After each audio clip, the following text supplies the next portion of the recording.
Hello everyone, welcome to my channel. In the last class, I have discussed about the types of lipids in the plasma membrane and its particular type of composition of lipids in the plasma membrane. So in today's class, we're gonna learn about the properties of the lipids within the plasma membrane and their particular function. So to maintain a proper structure of plasma membrane, how these lipids are helping, we will learn in this topic. Okay, so first we will see the lateral mobility of lipids. So lateral mobility, that means lipids can able to move from one place to other place within the membrane?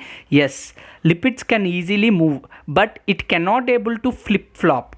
So flip flop means from one leaflet to other leaflet it want to shift. So for this purpose we need a particular type of enzymes called flipases. Okay, from one leaflet to other leaflet, if a lipid want to shift, we require a enzyme that is flipases. Okay, so let me see about the lateral mobility of lipids in the two-dimensional plane of bilayer. So we will see the two-dimensional plane of a bilayer that you can see in the right side picture.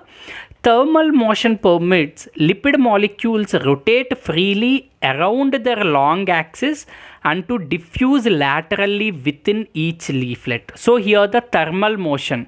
So depend on the temperature, the lipids can easily move along their long axis. So that means from side by side it can easily move, and we can say it can diffuse laterally within the each leaflet. So here you need to remember thermal motion only permitting the lateral mobility. So it is not permitting for the vertical mobility, that means flip-flop movement. Okay. And in natural and artificial membranes, the lipid mobility is 10 power 7 per second at 37 degrees temperature. That means at normal under the normal physiological temperature, the lipid can move 10 power 7 per second. Okay, and a membrane lipid could diffuse the length of 1 micrometer. That means it cannot able to move furthermore. Okay, it can move, but within a second. So within a second, a bacterial cell lipid. So for example, if you take a bacterial cell membrane, the lipids which are present in that particular bacterial cell membrane can move 1 micrometer within this 1 second. So, but when come to the animal cells, it takes much time. So it takes nearly 20 seconds time for a animal cell plasma membrane lipid to move 1 micrometer length. Okay. And artificial pure phospholipids cool below 37 degrees, liquid to gel-like phase transition.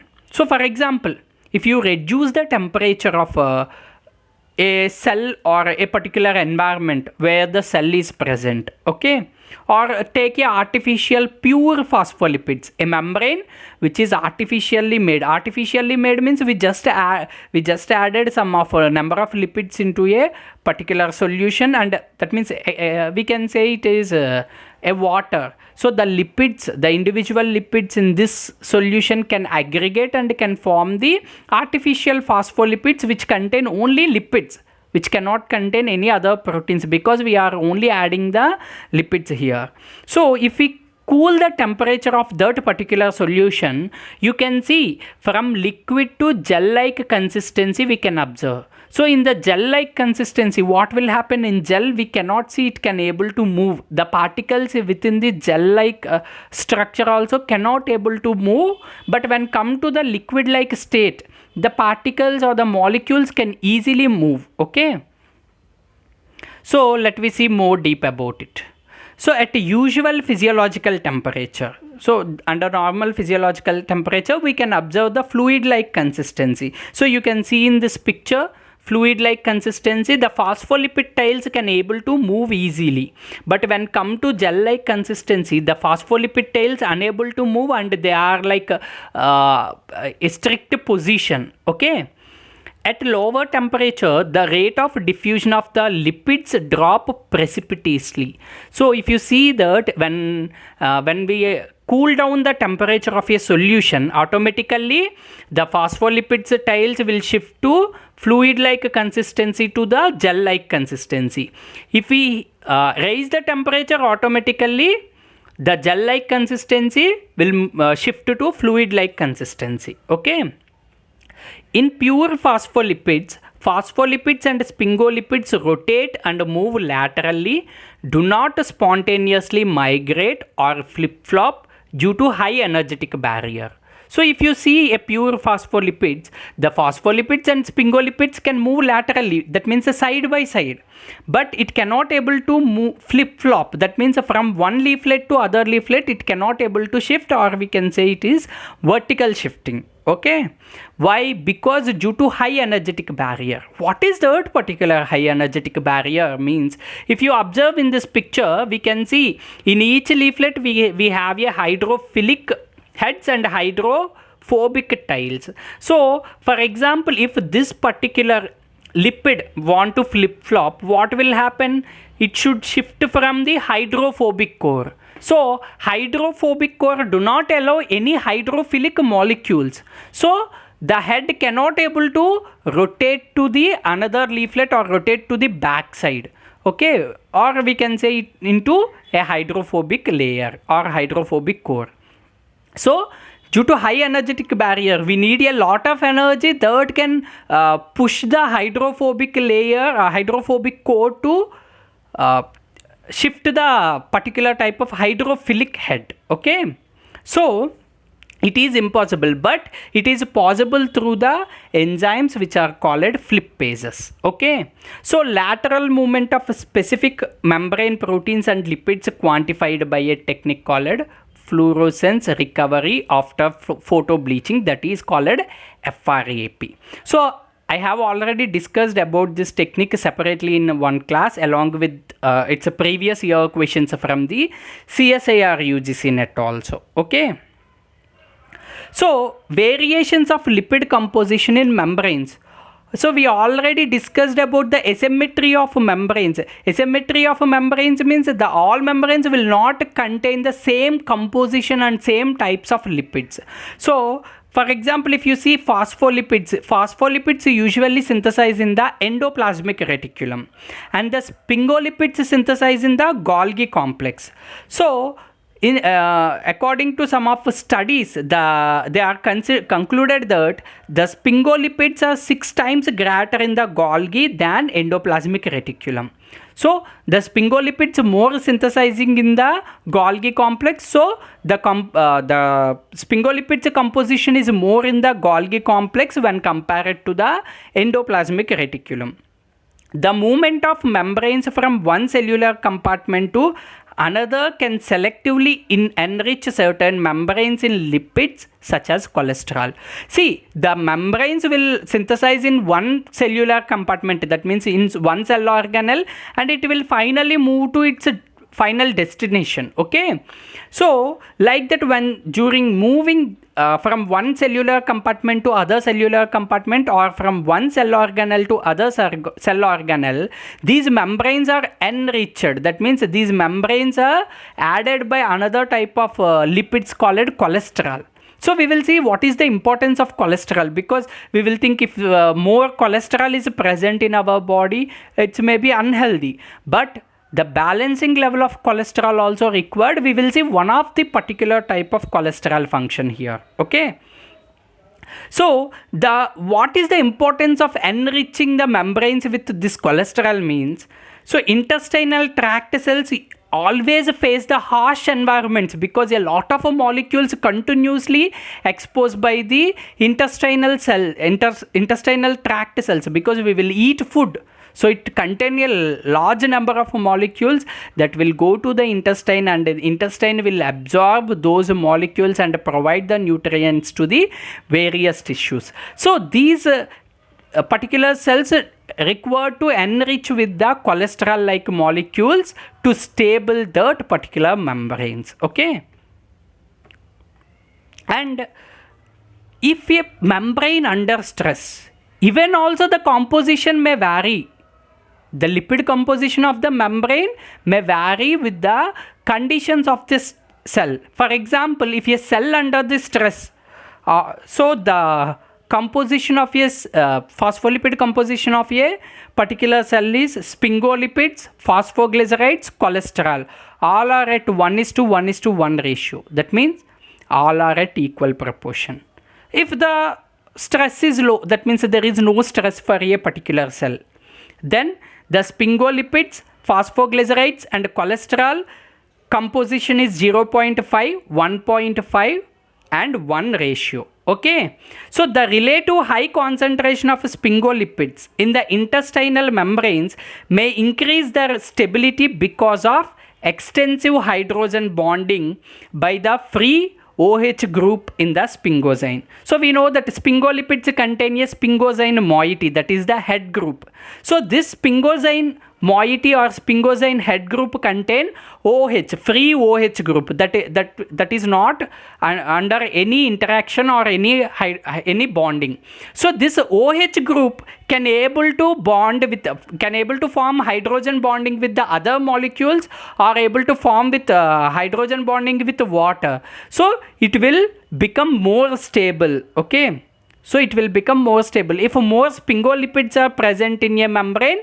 So more stability will achieve. Okay, so degree of bilayer fluidity depends on lipid composition, structure of the phospholipid hydrophobic tails and temperature. So the degree of bilayer fluidity not only depend on a single factor, it is depend upon the type of lipid composition in the membrane and the structure of the phospholipids, because all the phospholipids are with the same or not with the same structure. Okay, and hydrophobic tails, some tails may be long, some tails may be short, and the temperature of the cell where it is living is also an important thing. Okay, so long saturated fatty acyl chains, if the fatty acyl chains are so long, so they can pack very tightly, so it will form the gel like consistency that you can see here. If the long fatty acyl chains are present in the membrane lipids, then it will form the gel like consistency, so it can pack tightly and it can interact with each other. And if short chains are present, it cannot able to form the strong aggregation or strong layer. Okay, so it cannot able to pack tightly, so which have less surface area, and the van der Waal interactions also very less, so it will exhibit the fluid like consistency. So for gel and fluid, this is also a factor. That means the size of the saturated fatty acyl chain also will influence the fluidity of the membrane, that is whether fluid like structure or the gel like structure. The kinks in the cis saturated fatty acyl chains forming less stable van der Waal interactions with other lipids forms the more fluidity of the membrane. So you can observe here there in the fluid like consistency there are some kink like structures. Okay, so these are so mostly these kink like structures we can observe in the cis saturated fatty acyl chains. So these will form the less van der Waal interactions because they cannot able to aggregate, they cannot able to pack tightly, so it will form the less van der Waal interactions with other lipids, so the fluidity is more, so gel like consistency is less.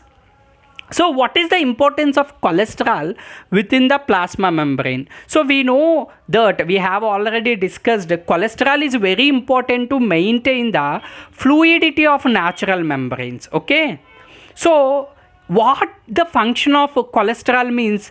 So cholesterol will not directly interact or will not directly present as like phospholipids heads and tails what we are seeing in the right side picture. Okay, so the cholesterol usually situated in between the phospholipid tails.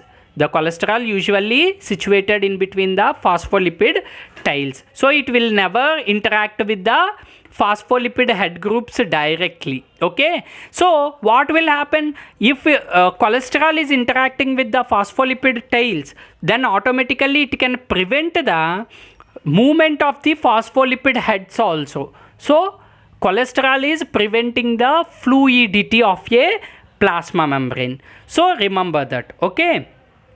And normal cholesterol concentration. So the interaction of the steroid ring with the long hydrophobic tails of phospholipids tend to immobilize those lipids and thus decrease biomembrane fluidity. So the steroid ring usually interact with the long hydrophobic tails of phospholipids and it will prevent the mobilization. So it is achieving the immobilization state. So it decreasing the biomembrane fluidity. So if cholesterol is at lower concentration, what will happen? So less steroid rings are present. So phospholipid tails all will not attach with the cholesterol. So the movement of the phospholipids is more easy. That means more fluid like structure that we can observe when cholesterol concentration is very less. And lipid composition also influence the thickness. For example, if you see the some of the structures in that some thickness will be vary depend on the composition of the lipids. For example, presence of sphingolipids in Golgi membrane make into more gel-like and thicker than the phosphoglycerides. Okay, so in the Golgi complex we can see the more sphingolipids, Golgi complex membrane. So these sphingolipids making the membrane into more gel-like structure when compared to the phosphoglycerides. Okay, cholesterol and other molecules that decrease membrane fluidity also increase the bilayer thickness. So we know that cholesterol decreasing the membrane fluidity, but it increasing the membrane bilayer thickness. Okay, and if we see, all cells will not look flat, some may look curvature. We can see in some of the cells we can observe the curvature. One of the best example is the microvilli of the small intestine in the human cells. So the microvilli cells look like a cone shaped structures. Okay, so the lipid composition also influence the curvature or the flatness of the membrane. So if your membrane is flat, if your membrane is a curve, so it's depend on the composition of the plasma membrane. So if you see in this right side picture, you can observe the cholesterol. See how the cholesterol is interacting with the phospholipid tails. Okay, so curvature depend on the relative sizes of the polar head groups and non-polar tails of its constituent phospholipids. So curvature also depend on the relative sizes of the polar head groups as well as non-polar tails. Okay, so if lipids having long tails and large head groups, it will form the cylindrical structure. So remember, long tails and large head groups forming the cylindrical like structure that you can observe here. So what will happen? The membrane is flat. Okay, and the small head groups are present. You can see here it is forming the cone shaped structure. Okay, so when you see the importance of this curved membranes, it will help for the viral budding as well as internal vesicles always form, because these vesicles will go to the particular type of cellular compartment, or it will go to the another cell for the different types of functions. So these curved membranes are also important for the formation of internal vesicles, and the structure of microvilli also curved only, that we have already discussed just before. Okay, so these are about the sum of properties of phospholipids and other type of lipids within the plasma membrane. So in the next class we will see some more about the plasma membrane properties and plasma membrane lipid properties and its functions. Thank you everyone. If you like this video, please like, share and subscribe.